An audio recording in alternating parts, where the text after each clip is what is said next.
You're listening to the official Push Square podcast featuring Ben and Ben. Do you push square?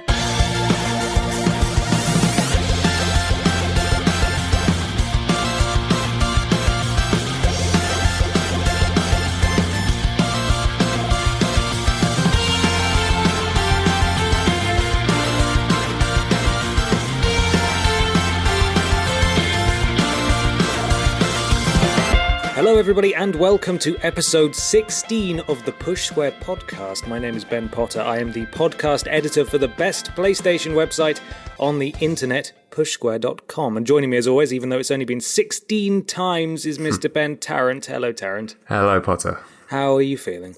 I'm tired, feeling a bit run down. The drop in temperatures hit my immune system hard, I'm not going to lie. Bless you. I know. Bless you. Well, I can't say that I'm faring much better, to be honest. No? I've had a very, very busy couple of weeks, including weekends, and it's just been non-stop, and I'm very tired. Been a busy man. Yeah. So lots of staying late at work and things. So it's just feeling a bit knackered. But here we are. Yeah, another podcast. We're alive. Yeah, we're here to do it. We've got quite the show, Tarrant. It's very busy today. Quite the show. A plethora of news. The feature is a discussion about PlayStation VR. Which I now have, yeah. The big review will be Alex Stinton making his long-awaited return to the Push Square podcast to talk about Mafia III. Indie Bin this week is Don't Starve Together. And then we'll have a quick What Are We Playing section, some audience questions, and then we'll move on to the end of the show. Are you ready? Let's do this. Let's do some news.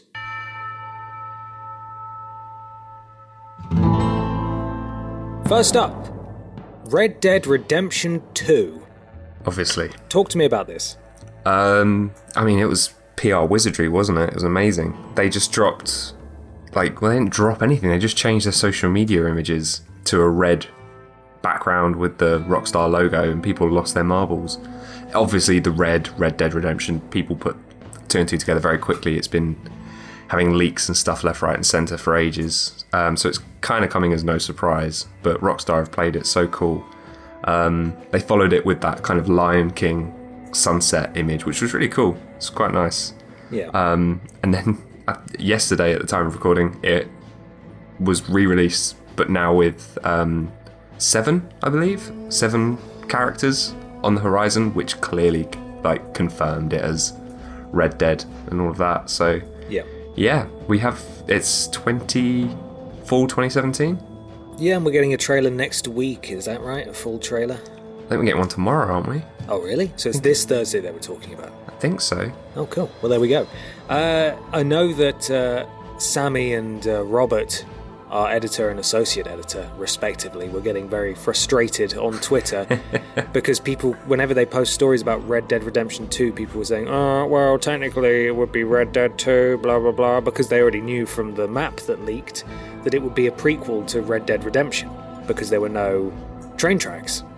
So it would have to be a prequel, so that's why it would be Red Dead 2. And they kept saying, obviously, these people don't know how hits work.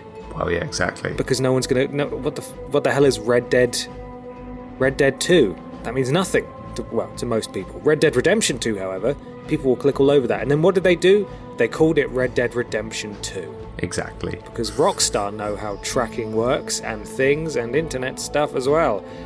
I don't care though.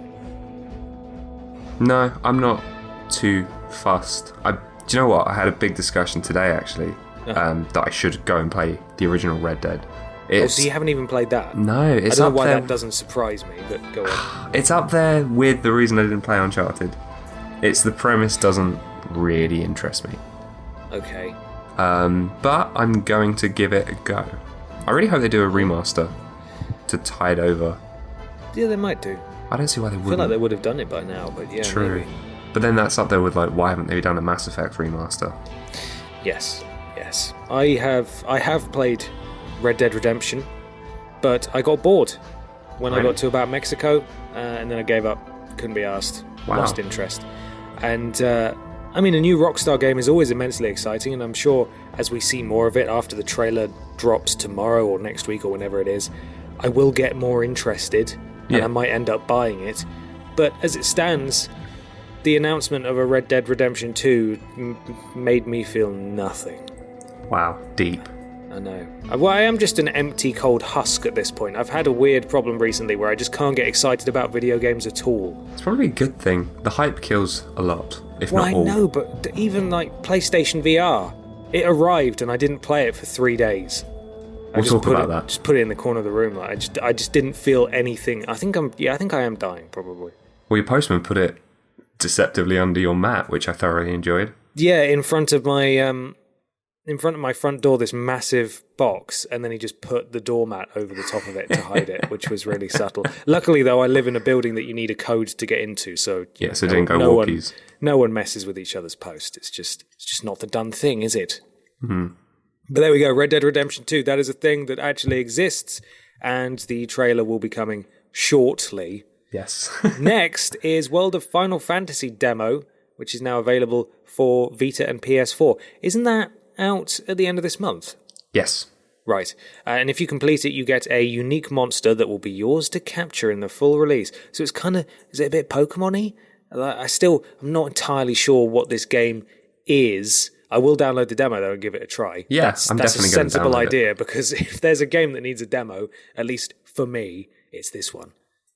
It's this bugger. Persona 5, Tarrant.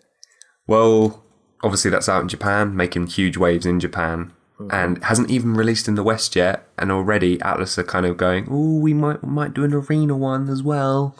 So everyone's losing their marbles. So Persona 4 was sort of Atlas's it was their kind of Mario in a way, because it got spun off into so many different things, and largely those spin-offs were really good. I mean, you liked the dancing one. Yeah, Dancing All Night was fantastic, if only for the story. But yeah, no, all of them were good, and dancing games. They had a fighting game, Persona 4 Arena, which had characters from Persona 3 crop up, which I think is probably why people are so excited about Persona 5 Arena, because it might mean 4. Yeah, Persona 4 characters might pop up in it. And yeah, they did 2 on PS3. They did Persona 4 Arena, and then they did Persona 4 Arena Ultimax, because calling it Persona 4 Arena 2 or something, simple like that, it's just too challenging. It's just not weeb enough. It's not weeb enough, and they just couldn't handle it.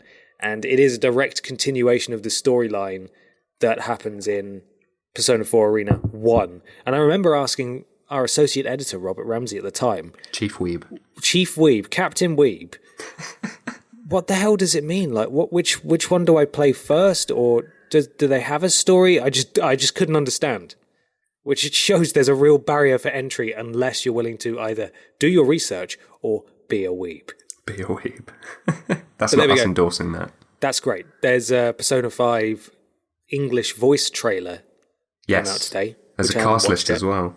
There's a what? There's a cast list knocking about as well. Oh, is there? I don't mind. But I imagine Troy Baker's in there somewhere, though. He always is. He played Kanji in the last one. So he'll probably pop up again in this. What's next, Tarrant? What is next? Oh, Battlefield 1. That's out. That's there. It's doing things.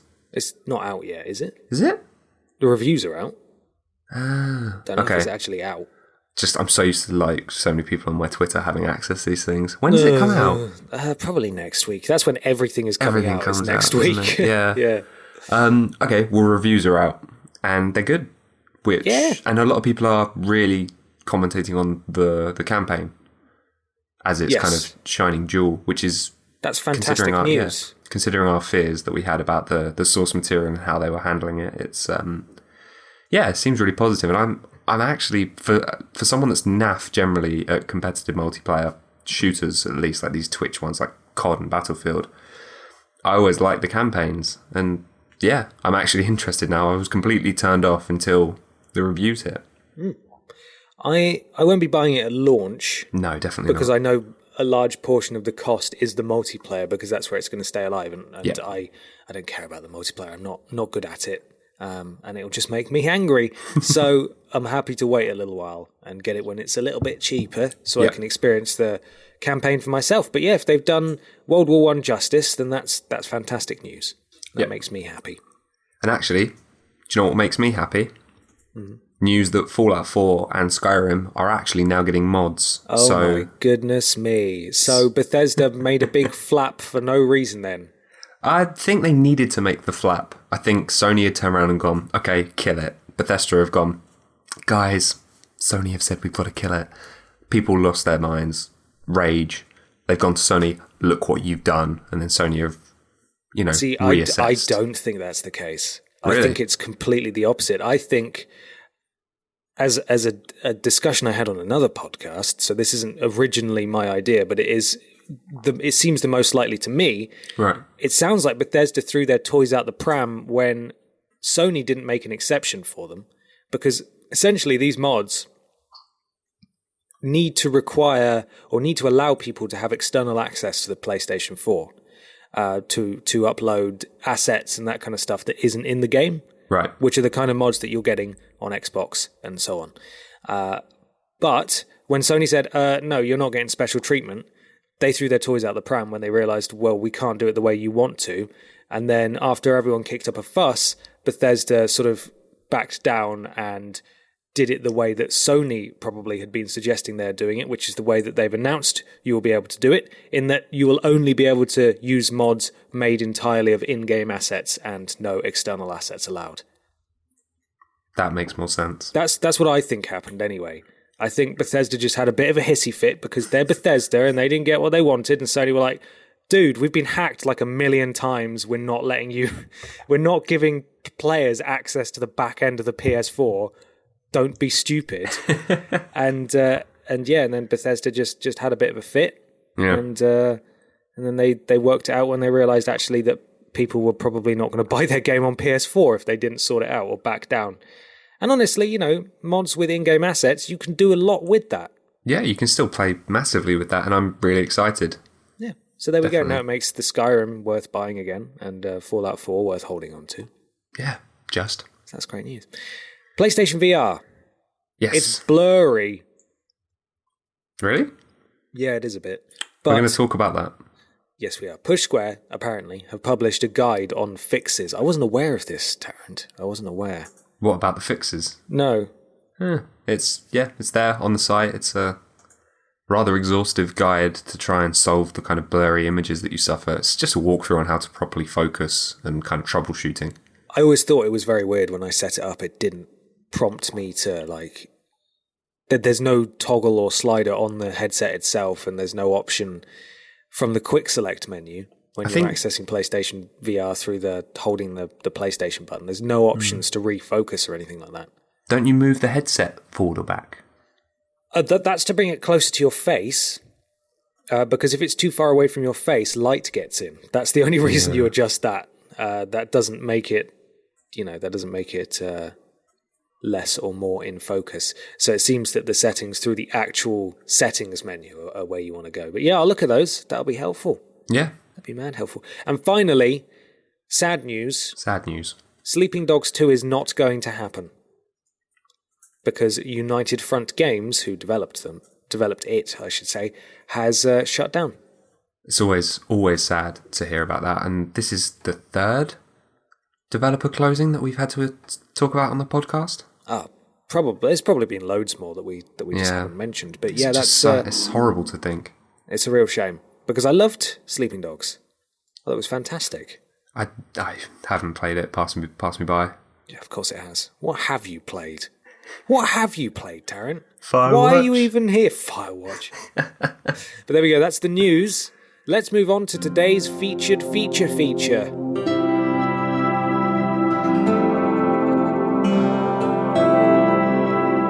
PlayStation VR, Tarrant. That came out last week. And you have one. I have one. It arrived. It was put under my doormat. And then I put it under my television so it would mock me until the weekend. And then I took it out of its box. And it's a very nice box, and it all folds out, and it's very boutique, and it feels very expensive, which is nice. All the wires and cables are numbered. That's good. People are making it out like it's an absolute nightmare to set up, and it's not. Just don't remove the numbers from the wires. Yeah. But yeah, it's relatively easy. I went and bought a little box so that I could put the headset and the wires in it and slide it under the TV when I'm not using it. And It's not like you have to put the wires in every time you want to use it. You can just keep them plugged in all the time, and the little processing unit will turn off, even though it's powered externally, will turn off when the PS4 turns off. So you don't have to worry about that either. So it's, it's fine. It's functional. Yeah, I can't say I've heard much noise because, you have headphones on when you're playing it. Yeah. One of my major issues so far, and it's really not that much of an issue at all, is when I'm playing on the sofa and I'm sat down, because it's got all the wires coming out the back of the headset. If the wires are running down sort of your back, if you lean forwards for a minute and then lean back again, it can get trapped and your head's sort of stuck, at a certain angle. You can't lean forwards anymore, so you have to lean back and adjust the wires, which can, take you out of the experience a bit. Yeah. But largely, I'm just amazed by the fact that it just works. You just take it out of the box and it works. Like, I haven't had a single issue with it. Good. I haven't played it anywhere near long enough to feel ill. I bought a load of games and I haven't played any of them. Amazing. I played a little bit of what's it called, the Playroom VR. Oh yeah, a lot of people are saying that's good. It is good. I haven't played it with other people yet, because they can interact with your game and they can play on the sofa with a DualShock and mess about while you're in there, which is cool. But I have had a go at the demo disc to have a quick go at basically all the games, or most of the games, and Headmaster seems like loads of fun. Where it's basically, as you would imagine, Headmaster being a football game where you just head a football. Oh. And they could easily just phone that in and just have you head a football. But I think in the review I saw on pushsquare.com, it said it's very Portal-like, in that you're sort of in this almost like a prison military facility, and you've got someone barking orders to you over the intercom, and like it's all very tongue-in-cheek and silly, and it's just, the demo was quite funny, basically. And I thought that was great. So that's good. I haven't played 100-foot robot golf yet, which makes me really sad, because that was probably my game of the show for the PlayStation experience when it was announced. I saw that, thought, much fun. That's amazing. That's the best looking game I've ever seen. And I bought that. Haven't played it yet, sadly. The demo for Battlezone was very good. Yeah. Absolute madness. All things exploding all the time, which is cool. The thing that I actually quite liked the most, and I played it a few times, so I was able to understand why probably I enjoyed it so much, but Drive Club VR was fantastic. And it is blurry, but actually being in the car physically and looking around at all the detail, and as you drive, not having to use the right analog stick to look out the window at where your corner is coming up, that kind of stuff. Actually being able to turn your head to see the corner, to see where the other people are, is just revelatory. It's amazing. And that was always the bit that annoyed me most. Even in GTA 5 on PS4, the first-person mode, I hate driving in first-person mode because it's not like driving. It's just not like driving, because you can't look out the side window without using the analog stick, and that feels weird and takes too long. And when you're in a racing game and you're driving in third person, you have to use the right analog stick to see the corners coming up, and it feels weird and it feels wrong. It's like driving in Rocket League without locking onto the ball. It's strange. So weird. It's really strange. That's how it feels for me when I'm doing racing games. And this isn't like that. It feels so natural. Good. And the thing I mentioned about why I enjoyed it so much is because it brakes for you. The demo brakes for you, so you can just hold the accelerator the whole way round and you'll be fine. But yeah, I thought it was fantastic. And I know that if I put that headset on my dad and say, here you go, pick a car and you can go and drive it, it'll blow his mind. Just lose it. Because he last played Gran Turismo on PS1. Oh, it's going to be quite a jump for him then. Absolutely lose his mind, yeah. And it's great. It's a great piece of technology, but it's a piece of technology that, because it is something I physically need to put on my head, I never played games in the evening anyway. Yeah. Just because I'm knackered and I can't be bothered, and I usually save my game playing for the weekend. But then when I've got something on the weekend, I don't play any games. But especially because I have to physically put on a headset and drag the wires across the floor out of the little box I've got. I just don't have the time to play it. So I just don't know. And I've got a really busy couple of weekends coming up as well for the next couple of weekends. So I just don't know when I'm going to play these games. And it's really daunting and it's amazing. But at the moment, I don't know when I'm going to play it. So you've got this and you can't really use it because you're so busy. Not really. I've got 2 Move controllers. I have a camera. I've got the unit itself and the little processing box and stuff. And it's a fantastic piece of kit. I'm very excited to work out just how I can make it slightly less blurry. And I'm also looking forward to playing that Batman VR. Yes. You've got to try and get the ears. The cowl. The cowl. That looked so cool. I was seeing so many pictures of that. That looked really cool. The headphones? Yes. The headphones with the ears on. Yeah, I used those in Gamescom. They look cool. Yeah, they are. I mean, the headphones I'm using currently have... Oh, yeah, the Pugsy. Their ears, yeah. You've worn those before. So, I mean, it's not quite the same, but it kind of works. Headphones are comfortable. They fit fine over the band. I'm not using official Sony headphones, and it works absolutely fine. Not a problem. I found that by muting the television and just turning up the volume in my headphones, because they're not noise cancelling or anything, made me more into it. Okay. Because the external sound bleeding through slightly was a little bit distracting. Makes sense. But no, a fantastic piece of kit. If you're thinking of buying one and you're considering it, honestly, you probably shouldn't. Really? At this stage, I would say PlayStation VR is for people who want it and need it now and have the money for it. Don't buy it if you're sitting there thinking, oh, well, is it? I don't know.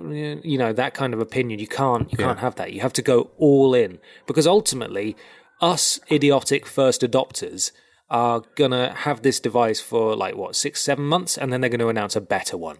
And it's going to address all the issues that we're talking about for a reduced price, and you can buy it then. If you can hold on, then I would hold on. But as it goes, if you do buy it, it's fantastic, and it comes highly recommended. Let the guinea pigs do the work. Exactly.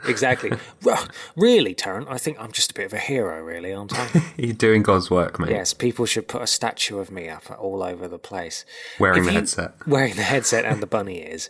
Bunny ears? Pudsey bear ears. Now, if you want to know which games you should buy, there is an exhaustive article on pushsquare.com. It's probably in the features section, I'd have thought. It's which PlayStation VR launch games should you buy, funnily enough. And it talks about all of them there, because Sammy's played them all because he's a madman. And you should go and find out. He's got more time than you. He's got way more time than me. And you should all go and check that out if you're wondering which games to buy, if you do end up buying it. Cool. But that's it. Do you have any questions at all? I mean, as someone that's I am looking through the window and going oh, I kind of want it, but I kind of don't. My biggest concern is the motion sickness. Right. I played Battlezone. Yeah. And I felt nauseous. And actually, I spoke to some of the devs, and they said that averagely 1 in 10 just won't, people won't be compatible with VR. You know what people who get motion sickness while playing VR are called? No. Weak-willed. You're a weak-willed man. You're a weak-willed man. No, I don't know. I can't say. I've played it for 40-minute stints. Okay. Admittedly, several 40-minute stints, but I haven't sat there for a few hours with it on. I watched an episode of Netflix in it. Which was interesting. It is just, as Sammy was saying last episode when he was on the show, it's basically just a massive screen. That's cool. That's in front of your face. And it may have been because it was 1 a.m., but it did make me very tired. So I can't speak for how tired it actually makes you. But no, it's great. It's good stuff. And I'm very excited to see what the future holds for it. And I don't regret my decision to buy it at all. That was my next question, damn it. I tell you what, though. Yeah. Most interestingly, now I saw this when I was playing around in the back end of Push Square. Okay. And I saw something in drafts, and it was how to watch porn in VR. Oh, spoilers! And I haven't got round. It's published now. I haven't got round to reading it, and I'm very interested to see, because obviously this home cinema thing, that's naturally going to be the first thing people go and try. Well, surely. I did do some research, Tarrant. For science, obviously. For science reasons.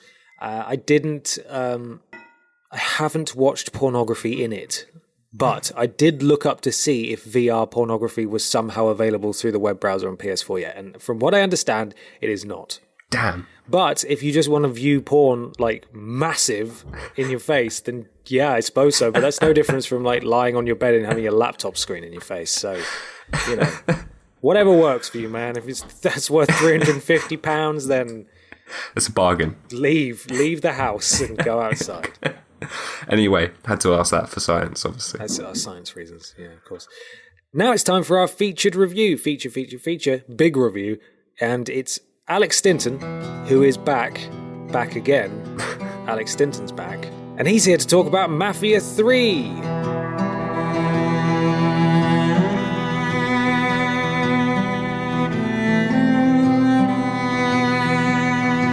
And now, joining me on the phone from an undisclosed location is staff writer Alex Stinton. Hello, Alex. Hello. How are you doing? I'm pretty good, thanks. Pretty good. How are you feeling being back on the show again? I say, when we last spoke, I thought that Sam was being really kind to me with the sorts of games I was reviewing, and then I went through a massive period where, for some reason, he didn't want to talk to me about Prominence Poker or the Carmageddon remake. I'm not sure why, but... Well, you were on thin ice this week, I'm not going to lie. Tarrant had to talk me down. I was so close to getting Sammy on to talk about that VR game where you teach Japanese school children how to read. What's it called? Yeah. Summer holiday? Summer school, I think.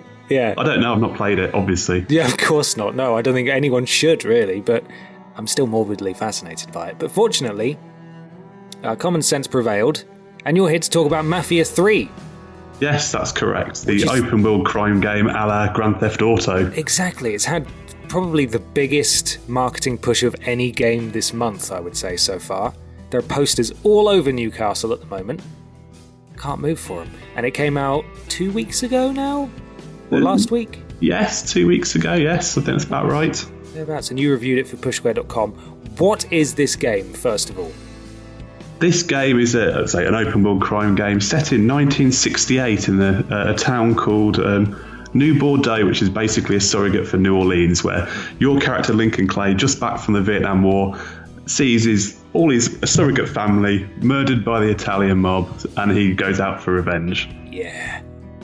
That's nice. That's always a nice setup, isn't it? Seeing everyone. Yeah, I'm going to say a pretty standard affair from a revenge tale point of view, I'd imagine. Of course. And from what I understand, it's all told kind of in retrospect. Is that right? There's a mixture of kind of the regular kind of cutscenes and these kind of interludes that have characters now a lot older, basically recounting what happened from their point of view. And kind of giving a bit more context to what happened from character motivations and that sort of thing. So it's quite effective, I found. It's an interesting, unique spin on dropping exposition without it feeling really ham-fisted. Okay. Tell me about the main character, Lincoln Clay. What's he like? He is he's a very angry man, because it was probably an understatement. But no, he doesn't start off angry, and he's not that angry throughout. He's kind of a very methodical person in Vietnam. He was part of a special operations team that were kind of specialised in psychological warfare, and he knows how to really kind of make people hurt in various ways, because it'd be so easy for him to just go up and shoot the people he wants to get back at, but he wants to take apart their entire crime syndicate from the bottom up, and that's kind of what the game plays out as. You go around town taking out all the different rackets and murdering a lot of people. Nice. Well, there's nothing like a good bit of murdering, but it has to be propped up by a reasonable story. What is that like? I understand that that's probably one of this game does have some problems, which I'm sure we'll get to in a second, but oh yes, the stronger portion of the game at least is the acting and the characters and the story.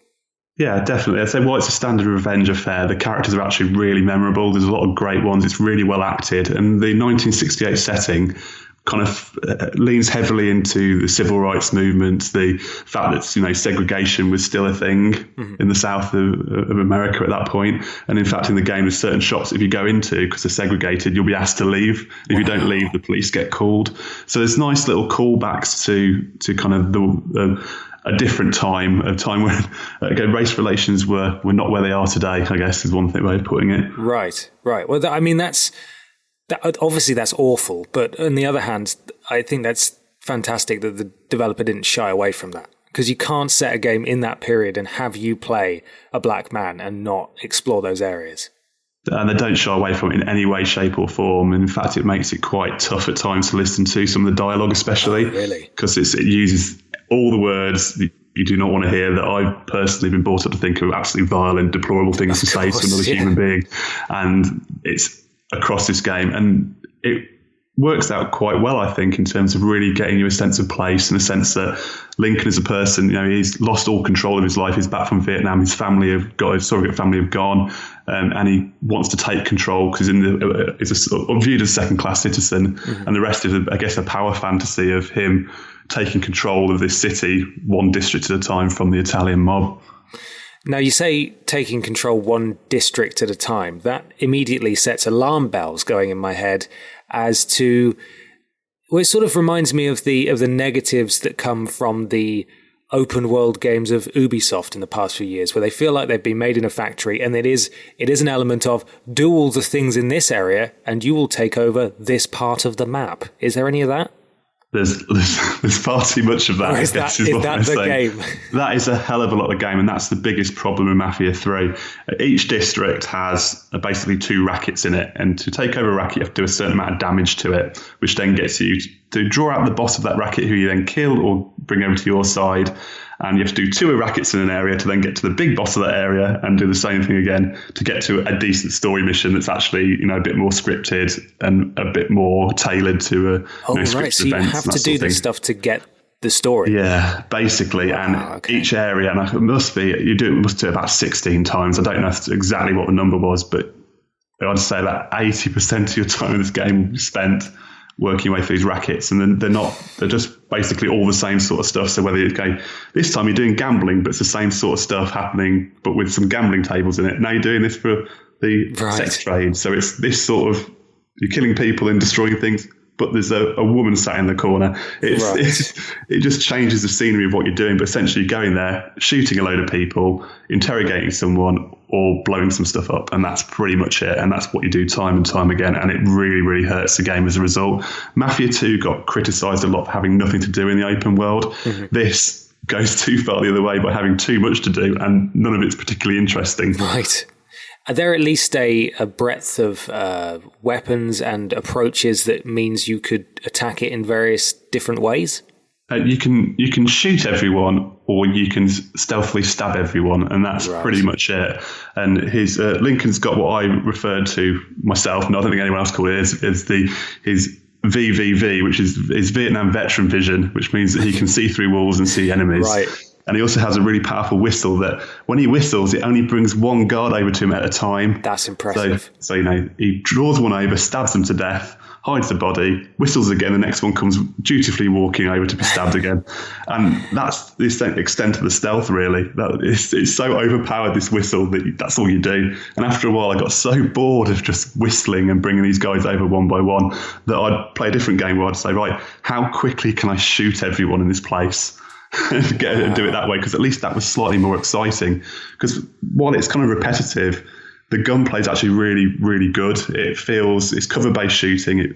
The guns sound brilliantly. There's some great reaction animations where people go flailing around in really over-the-top ways that it feels really satisfying and punchy. So very gangster movie-esque. Yeah, I found it so much more interesting to do it that way than stealthily, because it was just too easy the other way. Oh, and really? Okay. And that's largely the problem. The driving's great. It looks good. The shooting's good. The characters are written well.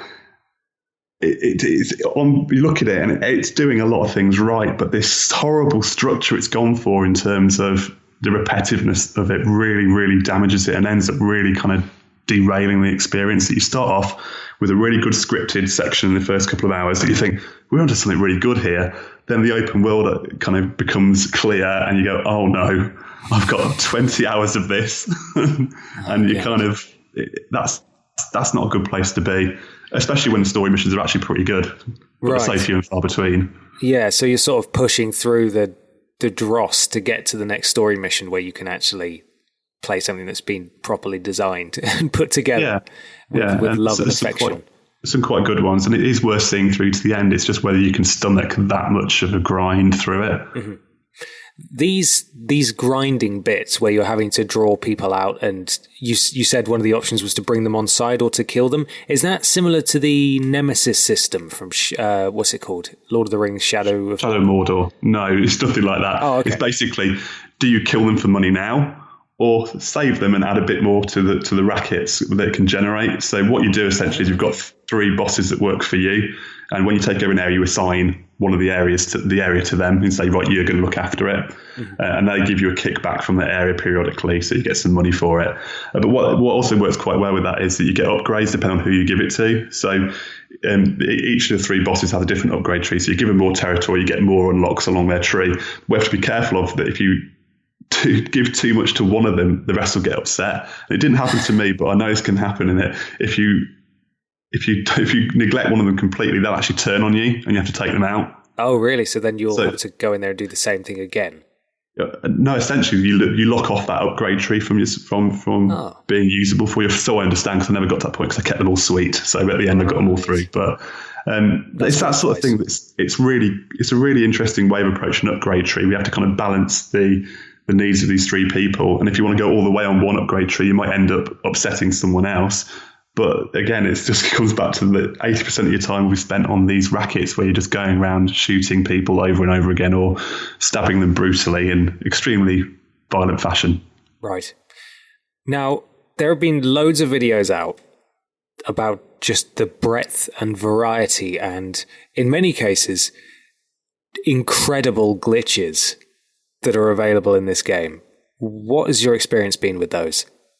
I only saw a few, and I didn't think it was any worse than you'd see in any other open world game. Okay, that's good. So it tends to be when the physics freaks out, and I had one thing where my car bounced off a wall in an extremely, I guess it was like a rubber ball, would be the best way of describing it, where it just bounced off it and went completely sideways. Yeah. But that 2 or 3 times has all experienced that sort of thing happening, and that was it. So it didn't really feel like it was much more than you'd see in a Grand Theft Auto or any other big open world game where there's a lot that can happen in the world itself. Right. Okay, well that's not as bad then as some of the things that I've been seeing online, particularly with people falling through the world, just vehicles bouncing all over the place and enemies disappearing and that kinds of stuff.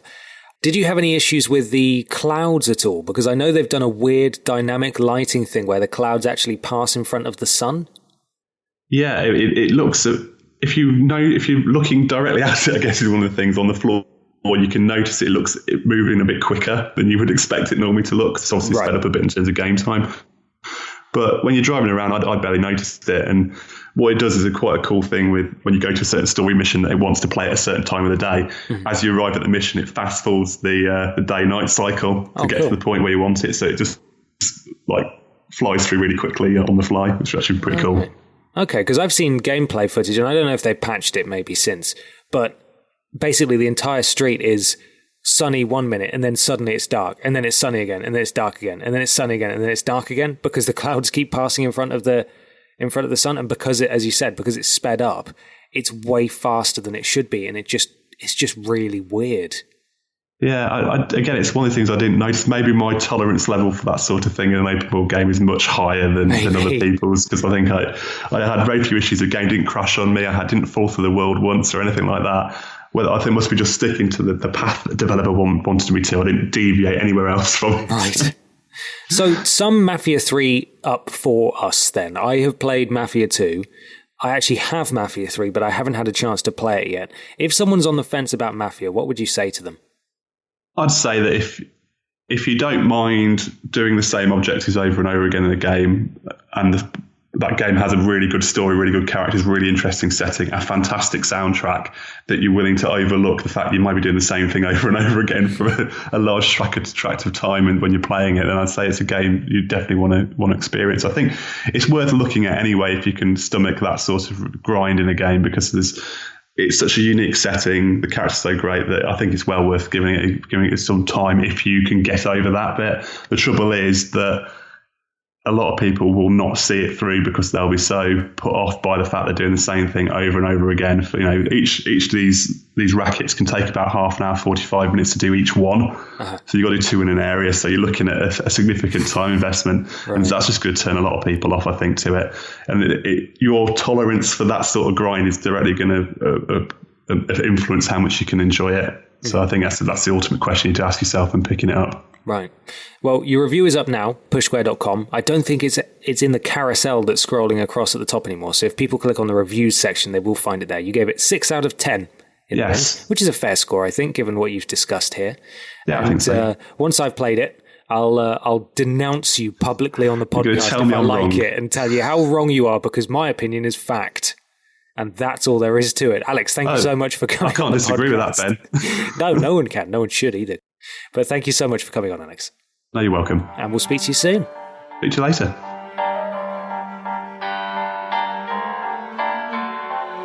So now it's time for Indie Bin.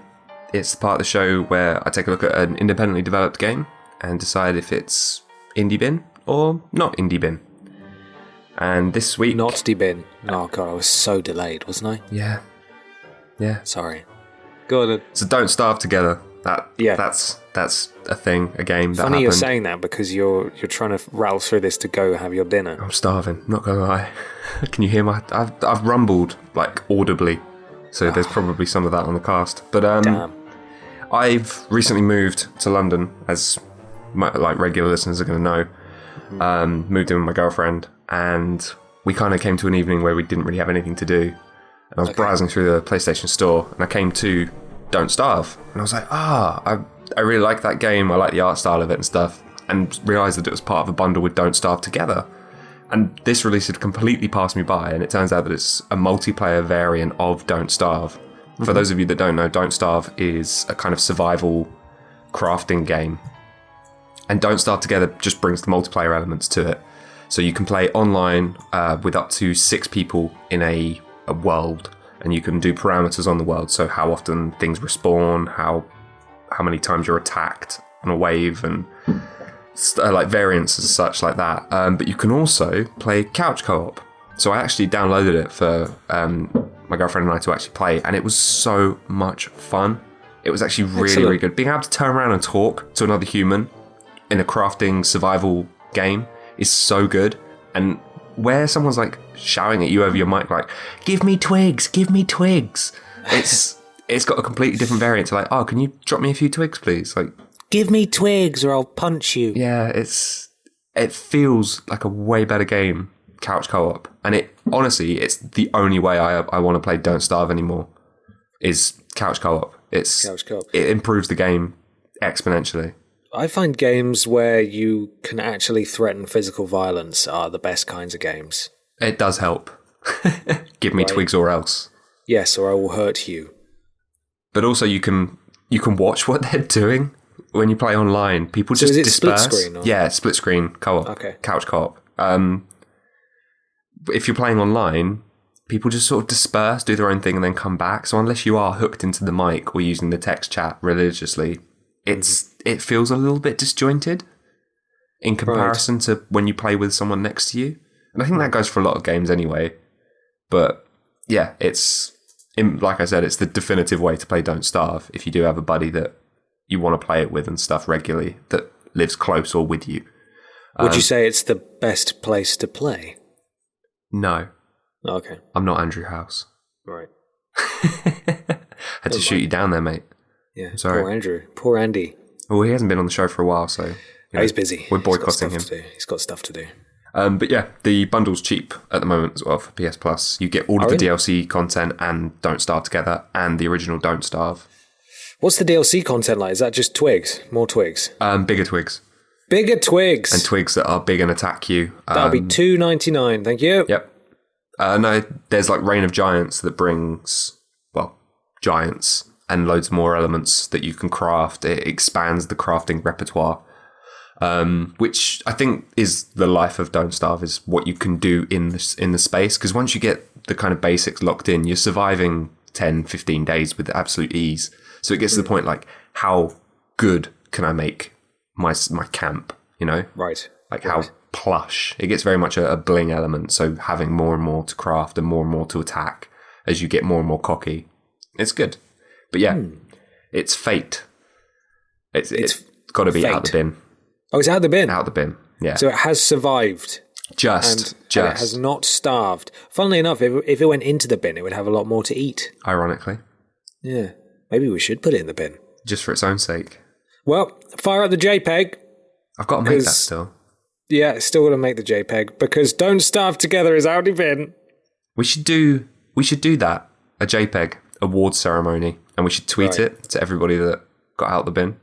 Okay, how about you do that? Yeah, we'll do that as I'll our like awards. I'll like it on Twitter. Yeah. Then I'll block you. Man.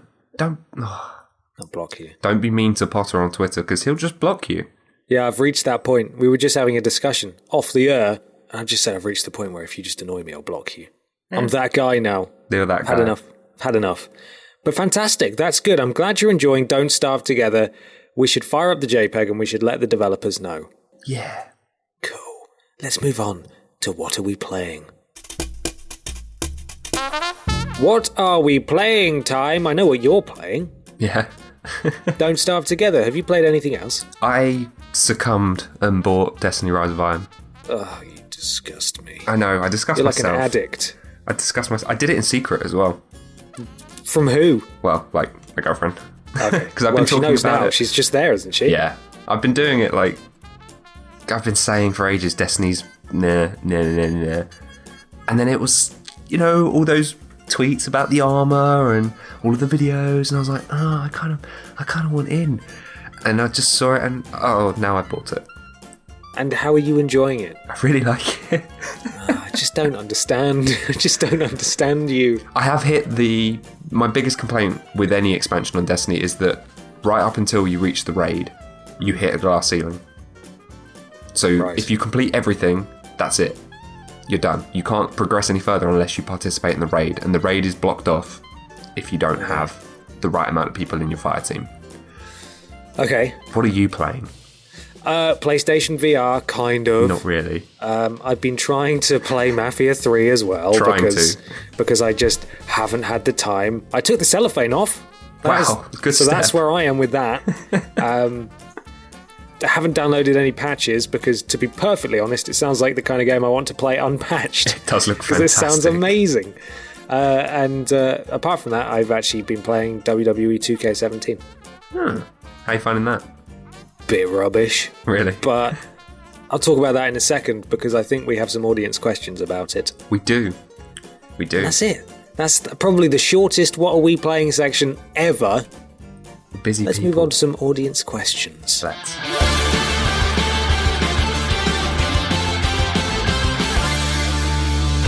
Audience question time. Who's first? Lord Barker? Go on. One PlayStation exclusive can be picked from past or present, and it can be resurrected on VR. What do you pick? Oh. Well, going on from my discussion about racing games in VR, I would bring back Crash Team Mother Flippin' Racing. Yeah. And I would put that in VR. That'd be colourful. nuts. I found the blurriness and how obnoxious and intrusive the blurriness is entirely depends upon how the game looks. If they're going for photorealism, the more noticeable it is. Right. So the more colourful it is, the less noticeable it is that it's a bit fluffy around the edges. So I think a colourful kart racer where you and your mates are all racing round and some of you can play it in VR would be amazing. Yeah. It'd be amazing. It would work. Yeah. It'd be nuts. So that's what I'd do. I would do... I was literally just thinking about it. God, if you say Firewatch, I swear to God, it's not an exclusive though. To be fair, I do really think that walking simulators would work really well in virtual reality. Everybody's gone to the Rapture. Does it have to be an exclusive? Oh, it does. He does say PlayStation exclusive. I'd have to say Little Big Planet. Little Big Planet. How would that work? I think if you did it from like a head-on perspective or something, or even the crafting element. What do I like building stuff in? See, I'd really want Fallout. That's what I was going to say. A Fallout game, like Fallout 3, brought onto VR would be so cool. That would be nice. But it's not an exclusive. But that's what I'm going to say. I think like It's a crafting You know what that game. tells me? What? That you don't play enough exclusive games. I don't. What are you, some kind of traitor? I just don't play that many exclusive titles. You're an awful, Thinking awful about man. it. I don't. Awful man. Awful man. But there we go, that's that question. You came off very badly there. Yeah, I did. I'm not doing well. You're losing some I points. do play games. We just don't talk about the ones I play. Because they're all on Nintendo. Not all of them. Just most of them. I've had Omega Ruby for ages and haven't played that much of it. Oh no. I know. Anyway. See, if you were saying that about Uncharted, I'd be like, oh, that's a shame. Give it, try and fit that in where you can. Omega Ruby, I don't care. I don't care about that. Anyway, this Yeah. one's for you, mate. This is from Splat. Good. I love that. Yeah. I wanted to say that. Okay. What's he saying? He's saying, what are your thoughts on WWE 2K17? Because he's undecided on picking it up after being disappointed with last year's game. Well, if you were disappointed with last year's game, then prepare to be disappointed again, because it's more of the same. Amazing. They've made loads and loads and loads of tweaks to it. Loads of tweaks, like weird tweaks that kind of like MGS5, in that there was a lot wrong with MGS5, particularly in the story department. And if you disagree, you're a madman. But there was such obscene attention to detail that Hideo Kojima just didn't need to do, but he did. Right. Just like tiny little things, and I can't name a single one of them off the top of my head, which really breaks my argument here. But people who played it will know what I mean. I imagine you haven't played it, have you? Yeah. Oh, you have played it? Yep. Not, Okay, well, I take that back then. not in all, not much. Right, okay, so yeah, fine. But there are so many tiny tweaks you can do, especially in the customization department, that just weren't, they didn't need to include that, but they did. That's kind of what's happened with WWE 2K17. They've taken the stock game that was kind of dull, and they've just added loads of bells and whistles to it. Right. And ultimately that doesn't matter, because the stock game is still dull. My career mode is still dull. It's just boring. You put bells and whistles on a turd and it's still... Exactly. Turd. You can polish a turd, and you can kind of make it a bit shiny, but ultimately it's still a turd. And it's a fine game. It's sound, and people who like WWE will play it and get some enjoyment out of it, at least to begin with. So in that regard, I would recommend it, but not to Splat, because he was disappointed with last year's game. Cool. So that's that. Another one for you. Oh yeah, On the subject of WWE 2K17, go on. the McNoisy kindly asks, could you make another video? Do you want to explain what he's referring to there? Right, so a couple of years ago, I made a video for the Push Square YouTube channel called Everything Wrong with WWE 2K15's My Career Mode. And it was basically me ranting and then cutting together it in a very silly way. And it seemed to strike a chord with people because it's on like 620,000 views. Nice. So people must have agreed with that, which is very nice. I have been pestered constantly to do one for WWE 2K16, and obviously now WWE 2K17 is out. But given my job is making videos, you're not going to see it on Push Square.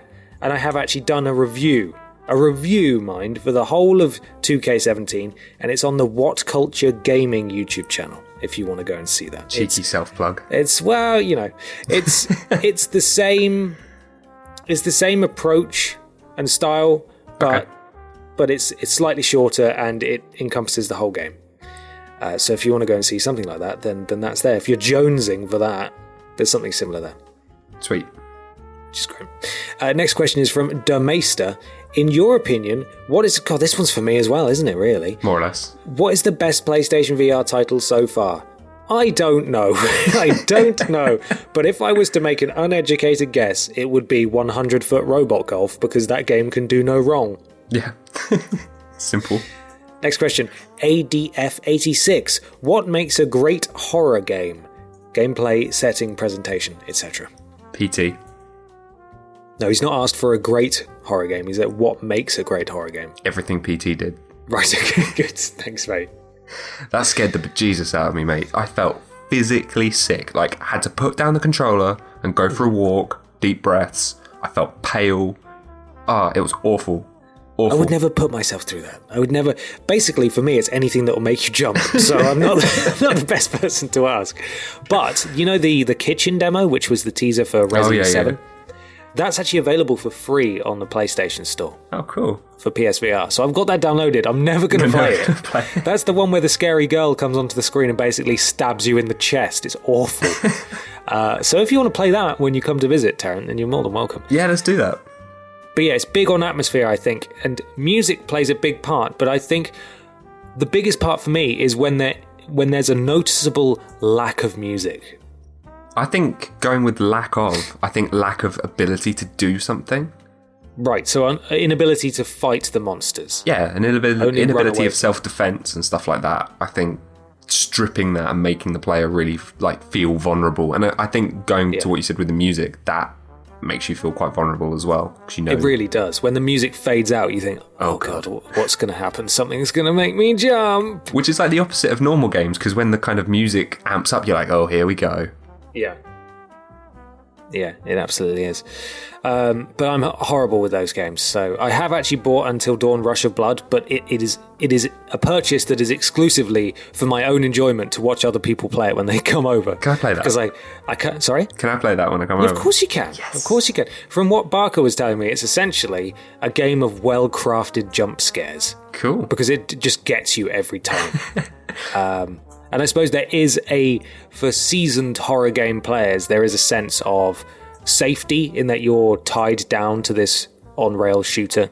Right. So that it's not like you're controlling yourself and moving around. Kind of like watching a film. Because horror films can be immensely frightening, but there's nothing quite like a horror game because you're physically moving that camera. You're in control, but you're in control of what's happening, and you're the person that triggers the next scare, basically.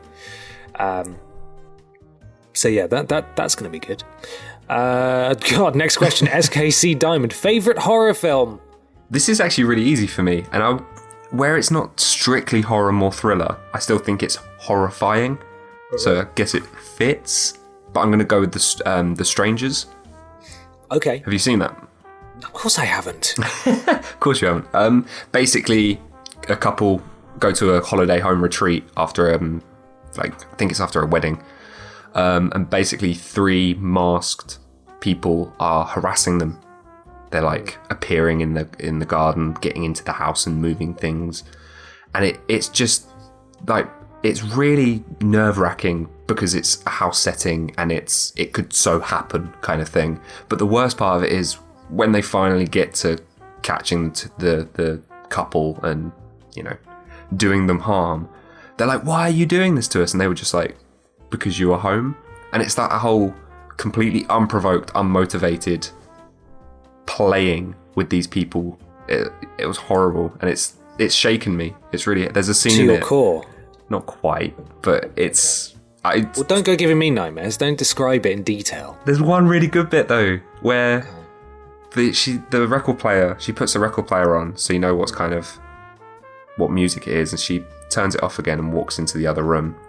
And at this point, you don't know they're in the house, and then the record player goes on, but it keeps skipping, and it was playing like Farmer and His Gun, Run Rabbit, and it was like lovely. So it was stuck on like Gonna Get You.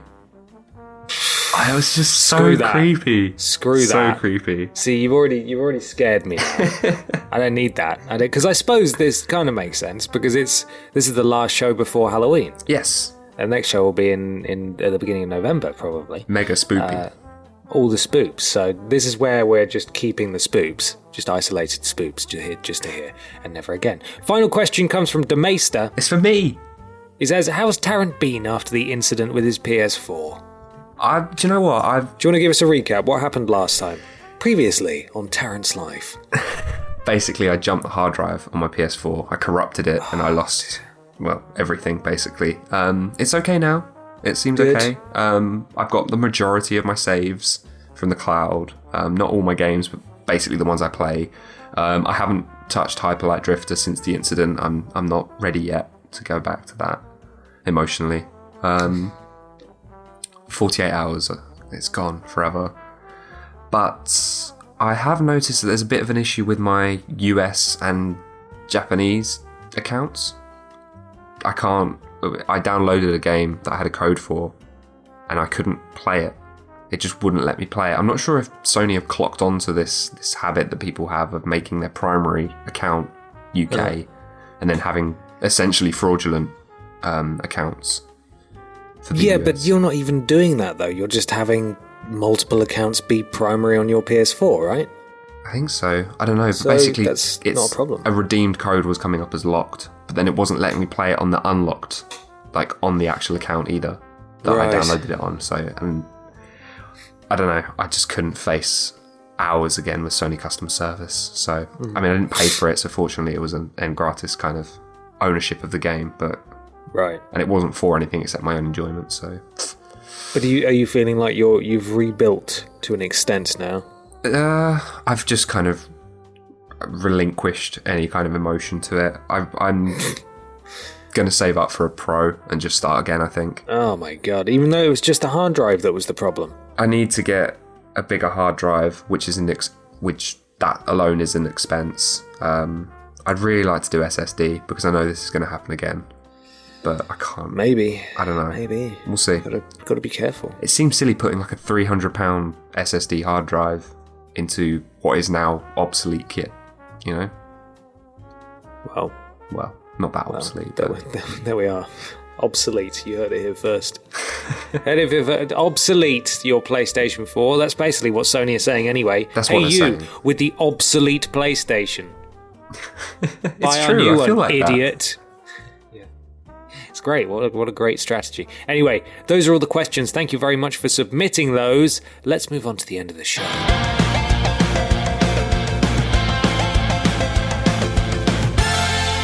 So, coming up on pushsquare.com is loads more PSVR. Loads. It's all trickling through. Loads.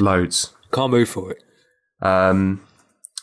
That's coming out. Oh, there's obviously going to be a review of Battlefield 1 because that is, at the moment, that's pending a score, I believe, for the multiplayer.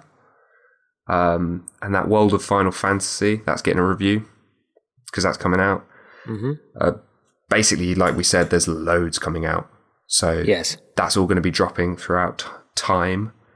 And there's going to be a lot more feature stuff coming from Lord Barker as well. So keep your eyes peeled for that. Lots going on pushsquare.com. Excellent. And what if they want to find that PlayStation content somewhere else?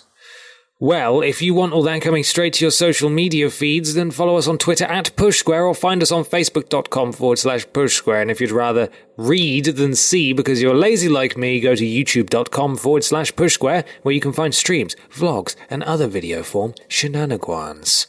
The Push Square podcast can be found on SoundCloud.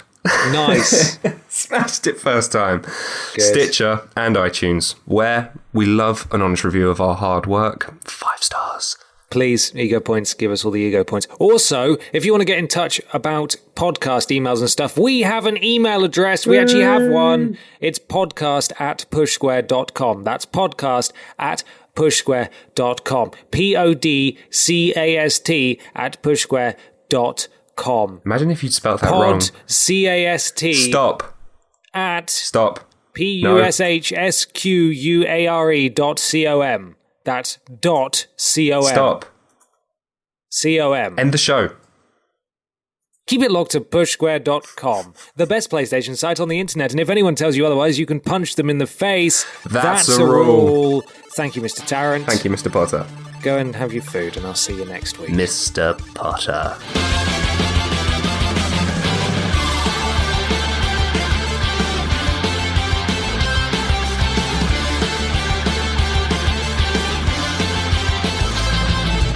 Thank you for listening to the Push Square Podcast. For the latest PlayStation news, reviews, and features, visit www.pushsquare.com.